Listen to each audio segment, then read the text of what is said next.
So of course, with us being in the heart of fall, some of us have put our citrusy and aquatic and ozonic fragrances behind us. In today's video, I'm going to be going over 10 fragrances that I miss dearly, and I secretly do continue to wear these fragrances despite the fact that we are in colder months of the year. I'm excited to share this list with you very soon, so make sure to stay tuned.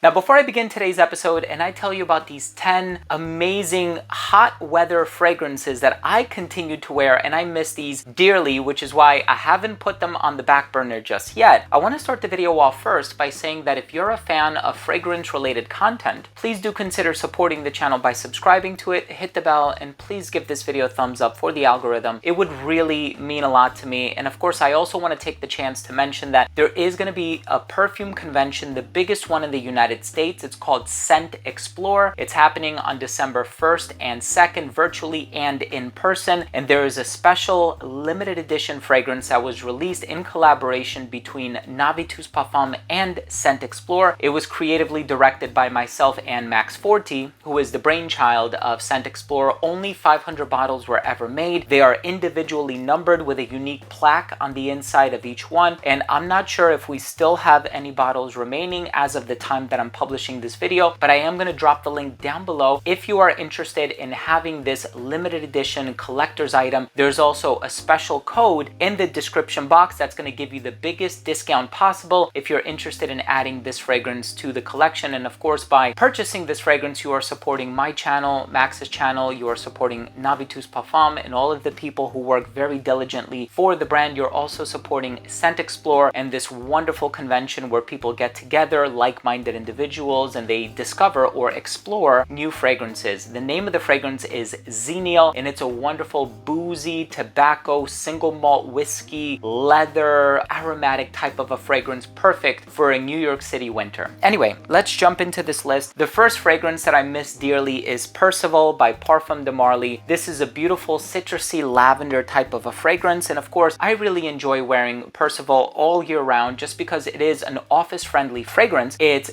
aromatic, it's pleasant, it's a compliment getter, and of course it is hot weather leaning, just like Galloway, just like Greenlee, but there's just something about this fragrance where I can't go, let's say, 6 or 9 months of the year without wearing it, right? It's just impossible for me. Same thing with Meteor by Louis Vuitton. As you can tell, I wore probably about half of it, if not a little bit more. I really love this fragrance. Again, clean, it smells like dryer sheets, it's a huge compliment getter, and I think a lot of people who are really into status might enjoy the fact that they are able to tell others that they are wearing a Louis Vuitton fragrance. So Meteor is an amazing fragrance. So happy that I purchased it when I did. And of course, the brand has a lot of other wonderful hot weather fragrances like Pacific Chill, but Meteor has always been a favorite of mine. The next fragrance I want to talk about is by Xerjoff, and it's Neo. So this is a fragrance that I miss so dearly already. It is probably the most natural bergamot fragrance, and it has this added cardamom note, which is divine. And so for me, this is a fragrance where once it hits, September or October, I'm like, okay, I probably shouldn't be wearing Neo anymore, especially since I have Groove Escape and I have Italica and I have Lyra and More Than Words and all these other fantastic fragrances by Xerjoff and Casa Moratti. But here's a fragrance that I truly love wearing in the hotter weather and I will continue to wear. And I'm not putting this on the back burner because it really is one of my most favorite fragrances ever. From Roja Parfums, we have Isola Blue. Now, of course, Roja Parfums, another brand that has excellent fragrances for the colder weather, Apex and Manhattan and whatever else, but Isola Blue, that really bright, clean vetiver, the citrus, all of these elements come together to form this highly professional fragrance. And professionalism is something that people seek all year round, not just in the hotter weather, and I know citrus fragrances are usually associated with that. In my opinion, this is one that I will continue to wear, and of course, it probably looks like I haven't worn too much of this one, and that's because I do have Oligarch, and I have a couple bottles of it, and this is the rebranded version of Oligarch. Of course, there's also one by Sospiro. This is called Vibrato. This is one that I like to over apply with, and I say that because this fragrance smells very similar to Bulgari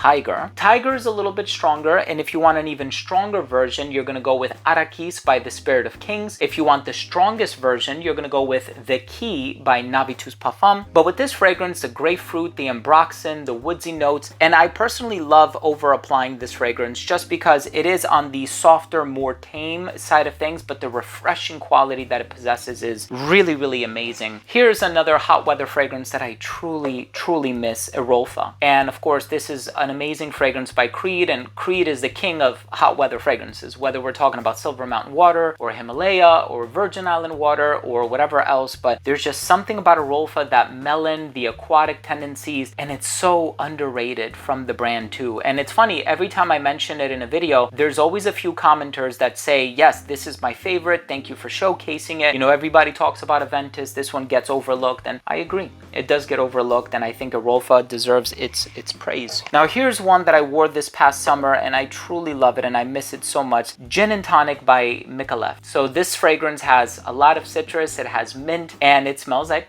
a gin and tonic, as you can imagine. So there is a touch of juniper berry in there. I don't know if it's in the note breakdown, but you know, there's something in there that gives it that herbal astringent quality, and this is just a beautiful expression of the drink or the cocktail, gin and tonic. Now here is one that I will continue to wear, and I've worn a lot of this, and I say that because this probably has the best performance out of every single bottle that's going to be on this table. This one by Amouage is called Beach Hut Man, or Beach Hut for Men. So this one has the woodsy tendencies, the citrusy tendencies. It has that sort of a driftwood quality in there, and of course it reminds you of being in a hut on the beach. And this is an amazing, long-lasting, well-performing, high-projecting fragrance. So for that reason, this is one where I would say, oh yes, you can wear this well past the hotter weather. In terms of the note breakdown, it's going to be evocative of the hotter weather. In terms of its performance, I would say you can wear this one all year round. Now, of course, in the fall and winter, you might choose to wear something like Epic or Myths or Memoir or even Jubilation or Interlude. And of course, there's a number of other fragrances from the brand that I think would do really well in the colder weather. There's the brand new Jubilation 40, which I'm trying to purchase very soon. But of course, Beach Hut is one that I truly miss. Here's another designer. I know I had Louis Vuitton, which I think is the only designer so far on this table. But here we have one by Tom Ford,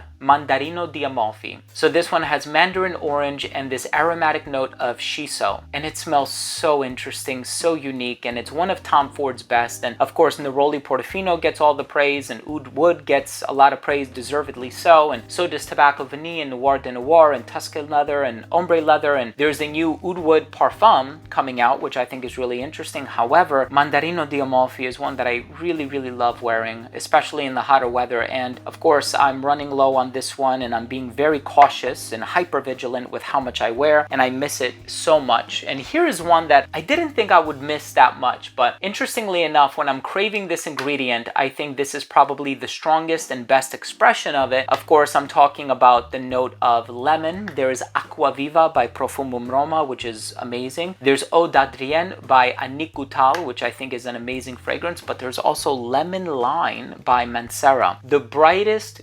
juiciest, ripest, strongest, longest lasting lemon note that you will ever find in a fragrance. In terms of projection and performance in general, it competes with Beach Hut for Men by Amouage. This fragrance is superb.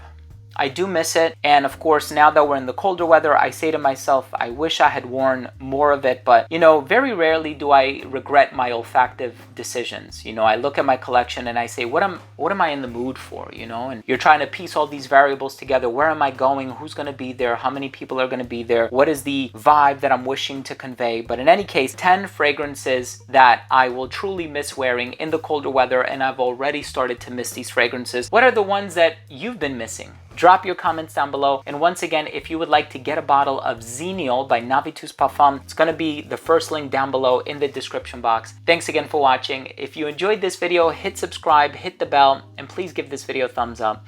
Thanks again for watching. I love you guys, and we'll see you tomorrow with a new episode.